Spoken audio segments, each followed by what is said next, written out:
The reception of the Royal Commander area from ACP. At the palace of Eburuaja, Amuwo, Odofin, Augustine's son, Ojukwu, Abula, the area of Lagos State. Happening in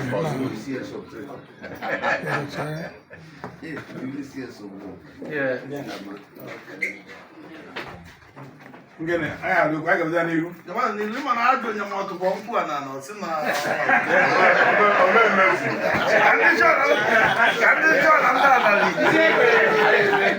obe ni ajo ajo ana kwa nani nana ole ezio akwa bro ai gaba ni ro Transport you quiz one. You know, when God wants to bless you, it starts from the womb. Among, it starts from the name. And yet to see on your lives that God win, God there, God there, God gives. I'm yet to see that one. They are full of blessings. That is why I had a baby today. But to high nine. Now I'm not going there is God in that name. Then who are you to challenge that God? You are nobody. Be that as it may. And the when I woke up,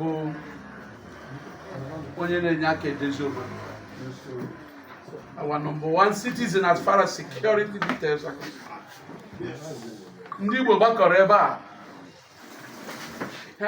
Amuwo Odofin Federal Constituency. That is what we are doing here. Yes, sir. About the one who came in of Uma. Ogarandi Igbo, Jigande Yoruba, Garanda Osa, Garanupe, Gara, South. And having done well, what do we do? And maybe we will get we honor him. And then became a meritorious title. Honor that befits what he has done, his personality. And that is why we are going to break every protocol today. Anti Motane Sheme, Oganeba Sheba, I want to recommend the kind of but I will break a protocol. If you are Nigerian law, I will not say constitution, so that I will not be put out of context. Nigerian law will get bendy. Whoa. Yeah, what you are? Break it, you will protocol on one night. He has done very, very. I'm a witness. You know, as much as I don't go to police, anyone knows about phone. Once you get born about the baby boy, the women matter they got to him. I just want someone to joke or to that person. No, let me get on there. So one woman want to see you. I gave that woman visa to see him. That was just that. So, but story that I know from the whole when I work everywhere, he has done very, very well. And not for Igbos alone. For Yoruba, Hausa, South. Nigeria. Wow. And that's why I'm predicting appointment for him, which if we have opportunity to be with our guy again, we still suggest that there are some people that do well, that deserve some appointments. They would have all right. We'll do that.